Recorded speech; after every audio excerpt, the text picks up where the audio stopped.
Hi friends, welcome back to my channel Yummy Days with Kavitha. இன்னைக்கு என்னோட ரொம்ப ஃபேவரட்டான பிரேக்ஃபாஸ்ட் ரெசிபி தான் பார்க்க போறோம். பூரி உருளைக்கிழங்கு மசால். ஹோட்டல் ஸ்டைல்ல பூரி நல்லா புஷ்னு வரதுக்கு நிறைய டிப்ஸ் நான் ஷேர் பண்ணியிருக்கேன். ரொம்ப டேஸ்டியான ஒரு உருளைக்கிழங்கு மசால் ரெசிபியும் நம்ம பண்ண போறோம். 2 கப் கோதுமை மாவு எடுத்திருக்கேன். அது ஒரு பவுல்ல சேர்த்துக்கலாம். இது கூடவே 2 ஸ்பூன் வெள்ளை ரவை சேர்த்திருக்கேன். கொஞ்சம் உப்பு சேர்த்து நல்லா கலந்துக்கலாம். தேவையான அளவுக்கு தண்ணி ஊற்றி நல்லா ஒன்றா அப்படியே கலந்து விடுங்க.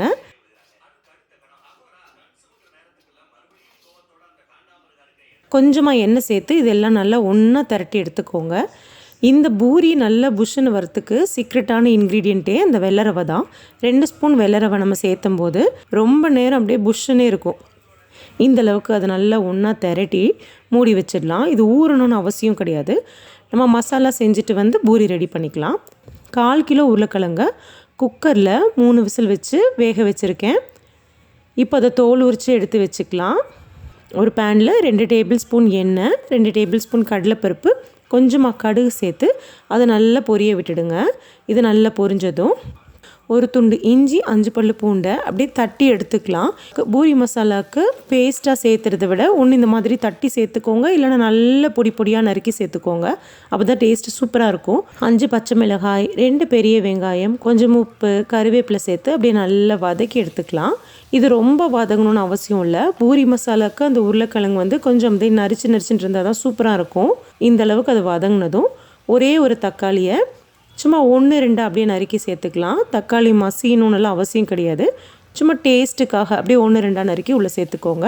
கொஞ்சமாக மஞ்சத்தூள் சேர்த்து அப்படியே வதக்கி விட்டுடலாம். இப்போ நம்ம வேக வச்சு தோல் உரித்த உருளைக்கிழங்க அப்படியே மசிச்சு விட்டுக்கோங்க. கையிலே ஒன்றும் பாதியமாக அப்படியே மசிச்சு விடுறேன்.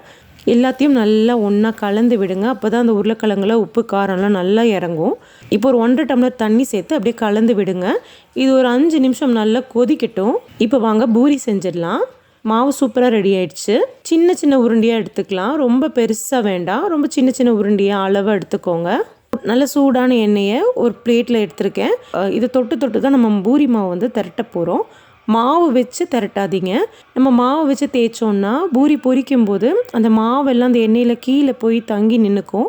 ஒரு 3வது 4வது பூரியிலலாம் அப்படியே கருப்பாக இருக்கும். அது பார்க்குறக்கும் நல்லா இருக்காது, சாப்பிட்றதுக்கும் நல்லா இருக்காது. ஸோ நீங்கள் எண்ணெய் தொட்டு நீங்கள் தேய்ச்சி எடுத்துக்கோங்க. எண்ணெய் நல்லா காஞ்சிருச்சு. இப்போ ஒரு பூரியாக நம்ம பொரிச்சு எடுத்துக்கலாம். எண்ணெய் ரொம்ப காஞ்சிருச்சுன்னா அப்படியே ரொம்ப ட்ரையாக அப்படியே வரட்டி மாதிரி ஆகிடும். எண்ணெய் காயவே இல்லை அப்படின்னா உங்களுக்கு எண்ணெய் ரொம்ப குடிக்க ஆரம்பிச்சிடும். ரொம்ப குண்டாக பெருசாலாம் தேய்க்க வேண்டாம். இந்த அளவுக்கு ஒரு மீடியம் சைஸுக்கு நம்ம தேய்ச்சி எடுத்துக்கலாம். பூரி ரொம்ப தின்னாக மெல்லிஸாக இருந்தாலும் உங்களுக்கு உப்பி வராது. ஓரளவுக்கு திக்னஸாக இருந்தால் தான் உங்களுக்கு நல்லா உப்பி வரும். உங்களுக்கு பார்த்தாலே தெரியும் பூரி நல்லா சூப்பராக உப்பி வந்திருக்கு. இது ரொம்ப நேரம் அந்த ஹோட்டல் ஸ்டைல் பூரி மாதிரியே இருக்கும். இப்போ மசாலாவில் ஒரு 2 ஸ்பூன் கடலை மாவை தண்ணியில் கரைச்சி உள்ளே சேர்த்துக்கலாம். இது கொஞ்சம் திக்னஸ்க்கும் அதே மாதிரி டேஸ்ட்டும் சூப்பராக இருக்கும். கடலை மாவு சேர்த்துனதும் நல்லா கலந்து விட்டு ஒரு 2-3 நிமிஷம் அப்படியே அதை நல்லா கொதிக்க விடுங்க. இப்போ கொத்தமல்லி தழை தூவி இறக்கிடலாம். அவ்வளோதான், செம டேஸ்டியான ஹோட்டல் ஸ்டைல் பூரி மசாலா சூப்பராக ரெடி ஆயிடுச்சு. இந்த ரெசிபியை கண்டிப்பாக ட்ரை பண்ணி பாருங்கள். ட்ரை பண்ணி பார்த்துட்டு எப்படி இருந்துச்சு அப்படின்னு உங்களோட ஃபீட்பேக்ஸ் அண்ட் கமெண்ட்ஸை என் கூட ஷேர் பண்ணுங்கள். தேங்க்யூ.